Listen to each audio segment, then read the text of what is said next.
Let's give them a great hand.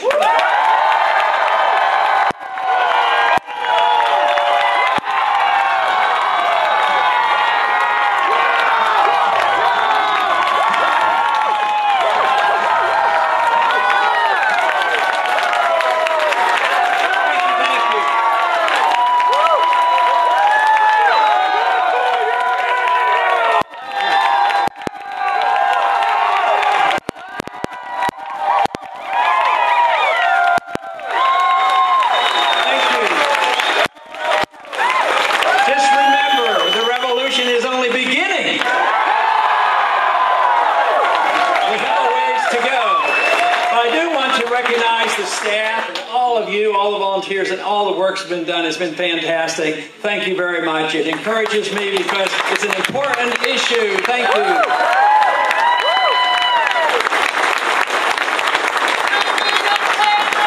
But, you know, I have one slightly discouraging announcement. I wish all the caucus had met today. Because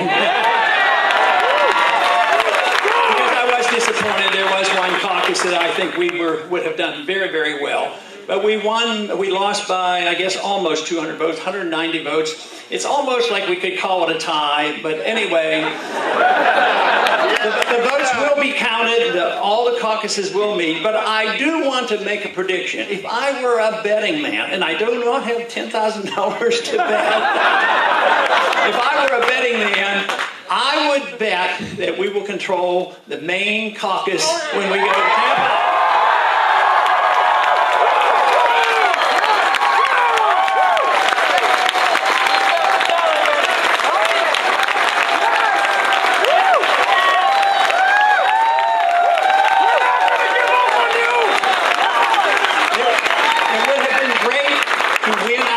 The straw vote, but it'll even be greater to win the delegate vote. And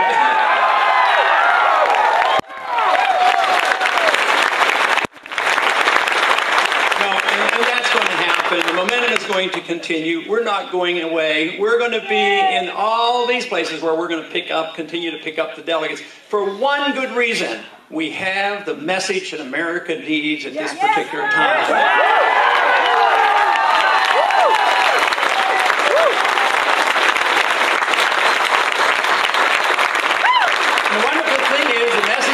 Complex. Everybody understands it. And the message is liberty. That is the message.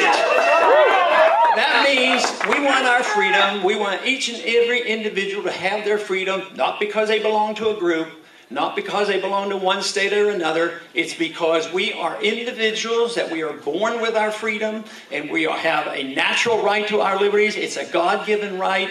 And it follows that if you have a right to your life, you have a right to your liberty to run your life as you choose in both the social and economic means. And if that is the case, the goal that we have is for all of us to be able to keep the fruits of our labor.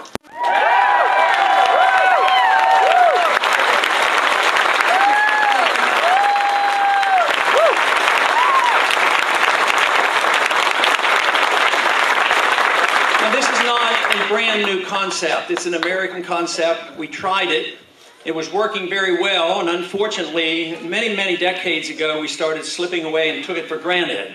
We turned into a society that thought only that you redistributed wealth both by force and coercion and lobbying, and we forgot about what brought about prosperity and production. And it's only free people that can do that. The understanding of property rights, the understanding of contract rights. And one important issue for prosperity to thrive, you have to have an honest monetary system.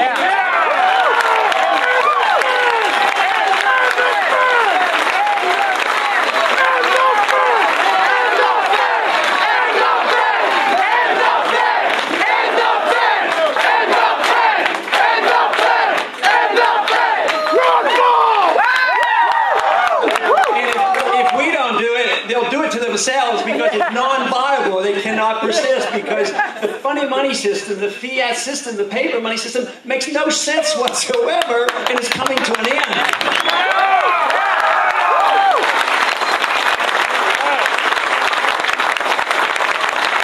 It always bothered me unfortunately, we who believe in liberty never did a very good job in selling it, especially when we were free and when we were prosperous and consuming our wealth. But we shouldn't ever lose this, because it is now that we have to grab the moral high ground. For too long, those who wanted to take your wealth and give it to somebody else, or get involved in your social life and tell you how to live, and also to get involved in other countries that we shouldn't be involved, that's coming to an end. Yes. The country is bankrupt, and the most important thing the American people do right now is admit the truth. We cannot deny the truth, and the truth is that we can't continue this way. We have to either go in a desperately wrong direction, as we have been, or we have to stop the nonsense, look to our traditions, and not go backwards and act as we did 200 years ago, but pick up on that, because freedom was never perfect. Freedom has been developed over many, many centuries. It's sad to me when I see some of the fundamentals that have been recognized at the time of the Magna Carta in 1215, that all of a sudden we're in this country now undermining some of those basic principles. So we have a desperate struggle now to reassert ourselves and say liberty is what we want. We know what it's all about. We've had it. And we've gotten careless, and it's drifted away. So now the country is waking up. The country is waking up for financial reasons. Everybody knows we're bankrupt. I mean, the social programs can't be financed. The world is involved in this. It's a dollar fiat standard that engulfs the world. You think we're in this together by ourselves? No. Just look at Europe, the mess they have. They're rioting over in Greece because they say they have to cut a little bit. So what is the plan? Bernanke's over there planning to bail them out with our dollars. The debt, when it gets this big, should be liquidated. It shouldn't be dumped on the people. And that is what we have been doing for these last 3 or 4 years. It needs to stop.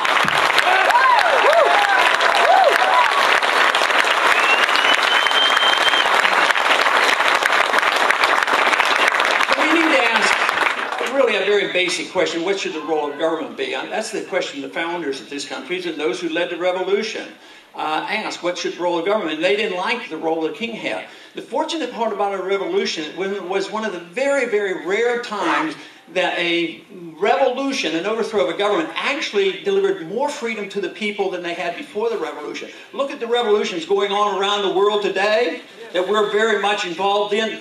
Unfortunately, they're ending up even with less. As bad as their governments were, just think of what's happening today. So we had more liberty, not less liberty, and we need to build on that and understand how important it is. But the role of government should be no more complicated than guaranteeing the right to your life and the right to your liberty. What does that mean? It means the government should be out of the economy. Well, they say there's no regulations. Yes, you have the regulations of property rights. You have the regulations of market, regulations of contracts, the regulations of sound money, the regulations of bankruptcy, the regulations of don't bail out anybody that comes to the government for bailouts. Those are regulations that are truly free market oriented. But it also means that the government ought to be out of our social lives and the way we run our lives. For too long, we've taken liberty and chopped it into two pieces. Oh, social liberty and personal liberty and religious liberty. Some people defend that, and others have economic liberty. It's one and the same because it's individual liberty, and we have a right to our life and a right to our life.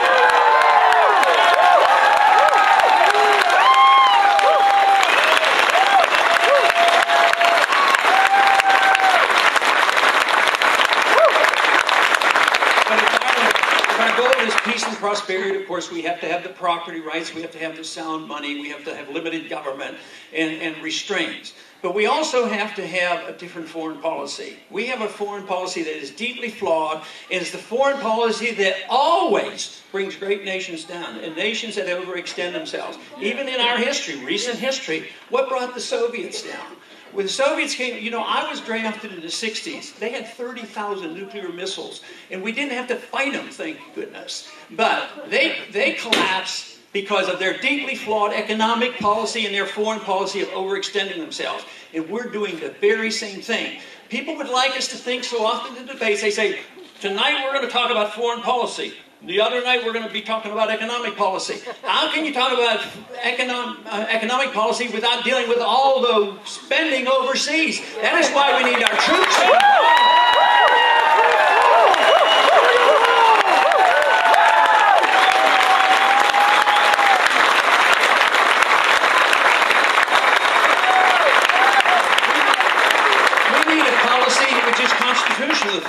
Congress gave us good guidelines. They said, shouldn't go to war unless you declare it.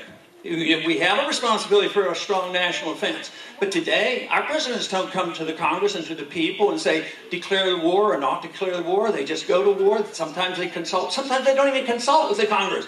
But they're always overly willing to consult with NATO and take their marching orders from the UN. That's wrong. So therefore, a foreign policy of non-intervention, minding our own business, stay out of policing the world, and stay out of nation building. That is the road to peace and prosperity. That is what we have to go for. Under the circumstances that we live today, where we allow our government to grow so big, governments cannot grow unless they undermine personal liberty. Every time government writes another rule or regulations, no matter how it comes about, it undermines our personal liberty. But it does it in an even more sinister way, because when people get frightened either about foreign policy issues or they get frightened about economic issues, they think, I'm frightened, the government is supposed to take care of me. And I'm entitled to it, so I have a right to this. And they're so willing to give up their freedoms. And we were warned so clearly that you can't be safer by giving up your liberties. We never should have to give up our liberties in order to pretend that we might be a little safer.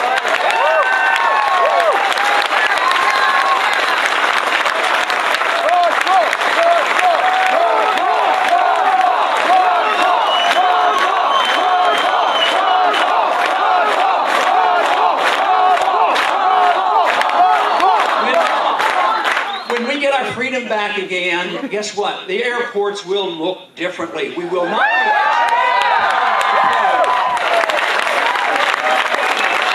And when we get our freedoms back again, we will not have a Patriot Act that repealed the Fourth Amendment.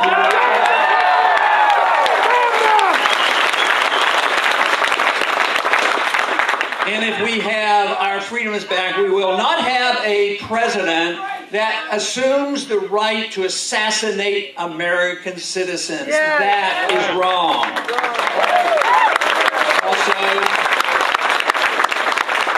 Also, we would look at the National Defense Authorization Act and make sure that the Army has no ability and no power to arrest American citizens not charged with any crime, not convicted, hauled off into prison, denied an attorney, and kept indefinitely.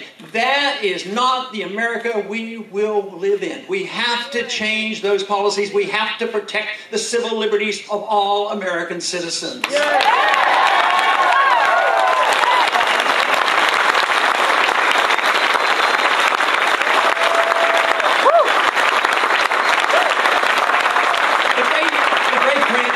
About a free society, it gives us the prosperity. There's no reason why we can't sell this, rather than let the other side have the moral high ground. If you care about people, you want freedom, because there will be more prosperity and more freedom for everyone. But we have to realize that if we don't do this, it's going to get a lot worse. And that's what our big concerns are. Freedom brings people together. And this is the reason our crowds so often are so diverse. People come together not because we agree on how we want to use our freedom, but we agree that we want our freedom to use it as we choose.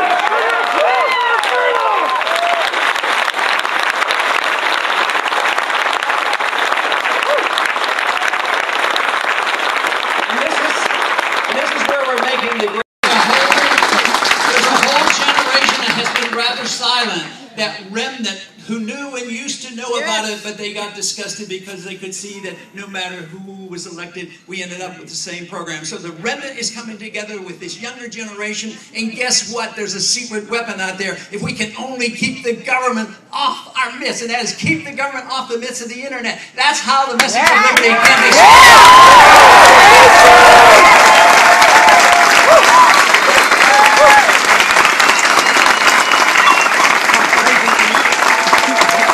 There's every reason in the world to be optimistic when we see what's happening in this country. The movement is in our direction. The excitement is in our direction. And it is the answer to the problems that we have today. More government is not the answer. The answer comes in more liberty. Thank you very much.